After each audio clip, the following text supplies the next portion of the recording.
Tatlong grupo nag-file sa House of Representatives. Yung February 2, dalawang grupo. Yung Makabayan, yung leftist group, nag-file sila against VP Sara. Yung civil society group, yung kasama yung pari na dating adik tao, kasama sila doon. Nag-file sila February 2. Then sometime February 9, may nag-file din.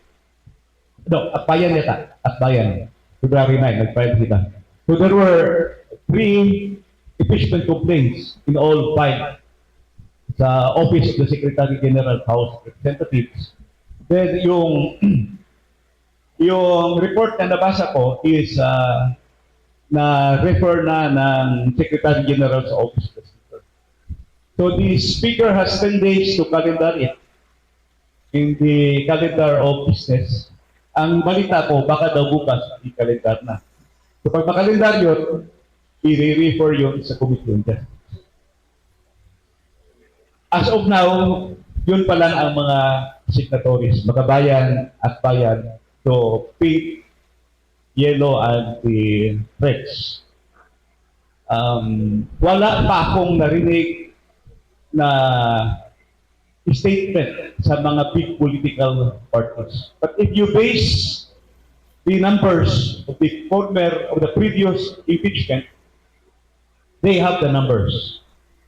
They have the numbers both in the Committee on Justice and in the House of Representatives. Ang maganda lang ngayon is election na sa 2028. Yung maraming pumirma doon noong 2025 na impeachment na hindi nanalo. Marami rin doon na ang kanilang observation, dahil pumirma sila, bumaba ang kanilang mga boto. Because people who voted for Sara Duterte, the 32 million voters who voted for Sara Duterte, will not like an impeachment for VP Sara Duterte. We have to express our voices na hindi kami papayag na yung binoto namin na 32 million, i-impeach nyo lang basta-basta ng 1/3 vote of Congress. Okay, assuming for the sake of argument na lumusot sila sa Committee on Justice, they need only 1/3 votes sa plenary. We have to raise our voices. Pakita natin na ang taong bayan, 32 million, higher than the vote ni President. Pinakamataas si Sara Duterte na boto in history. Pinakamataas siya ng boto, 32 million votes. Ang tanong, pagdating sa Senado, they need 16 votes to convict her. As of now, yung majority is only 15. May 9 votes and ay minority. Basta hindi lang magtatagan yung 15, hindi mako-convict si Sara or hindi mai-impeach si Sara sa Senado. So let us support the minority, the 9, at I hope madagdagan pa ang minority. Because being in Congress for mag-18 years na ako sa Kongreso, no? Pang-anim na balik ko na ito. The margin of the minority and majority in the Senate is a thin margin. 15 versus 9. There are 24 senators. So, 4 lang ang bumaliktad, pwede nang mag-change yung majority. So, very thin line dividing them. And you need 16 votes to convict her or to impeach her sa Senado. So mabawasan lang ng 1 or 2 more, wala na. So very crucial. At tatandaan natin yung mga senador kung saan sila buboto.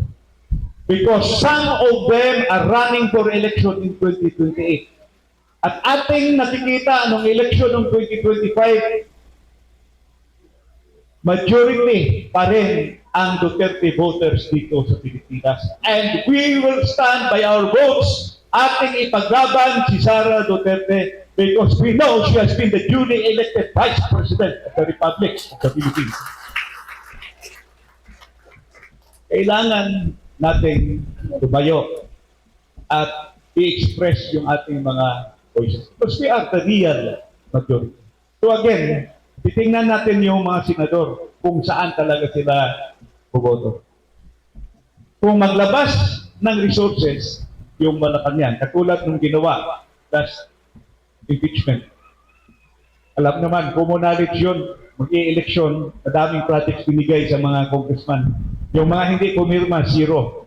Pero yung mga pumirma, marami silang akap, marami silang tupad, marami silang mait, marami silang infrastructure projects, yung iba naging control pa. So ganun ang nangyari. May mga additional budget na pinamibigay. So as of now, hindi pa naman gumagalaw ang Malacanang. Pag gumalaw ang Malacanang, we will keep our noise. Hindi naman pwede masikreto yan. Because yung mga congressman, may mga staff yan. Magpukwento talaga yung mga staff, yung mga senador, may mga staff yan. So malalaman talaga natin pag gumagawa ng pressure yung executive sa legislative.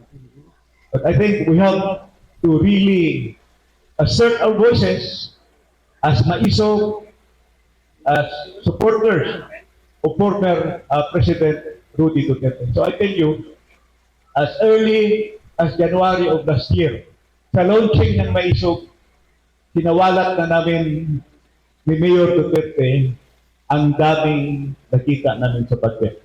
2024 budget and 2025 budget. 2025 budget, yung lumabas kami, Attorney Vic, si Attorney Pelgra, ako, si President Rudy Duterte, nilabas namin yung nangyari sa BICAM report.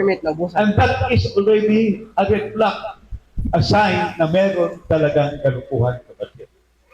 Now, unti-unti nilalabas ko, hindi lang yan. Marami pa. May privilege speech ako na 14 automatic appropriations. Yung automatic appropriations, ibig sabihin nun, example, yung sin tax. 20% of the sin tax will go to the 20% will go to the farmers and 80% will go to universal healthcare. Yung 80% na yun, deprive pa tayo. And that is in the sin tax too. That's supposed to be an earmark. AGAA, which is a general law, cannot amend a special law, which is the sin tax law, at 80% healthcare too. Alam ng mga congressman yan, pero ginawa pa rin nila. So I hope titingnan ito ng Supreme Court because automatic appropriations, hindi dapat ginagalaw yan. Katulad ng mga utang, katulad ng IRA, hindi yan ginagalaw. Pero ginalaw niya, 14 automatic appropriation items sa 2025. Ginalaw niya. Magtataka ka sa 2026. Dahil sa ingay natin, wala na silang ginalaw. O ganun. What I mean is wala silang ginalaw sa automatic appropriation. Pero pagdating sa bicameral, yun ang problema talaga natin. Bicameral Conference Committee hanggang ngayon meron pa rin unprogrammed funds. Okay, balikan lang yung unprogrammed funds. Yung unprogrammed funds can only be released kung, number one, there is an excess revenue. Number two, kung may bagong sources. At three, foreign loans. Sa totoo lang, wala tayong bagong revenue. Sige, inutang ng inutang, kaya lumaki. Lumaki yung ating budget deficit. Ang laki ng ating budget deficit. Now, you ask me, legal ba ang unprogrammed?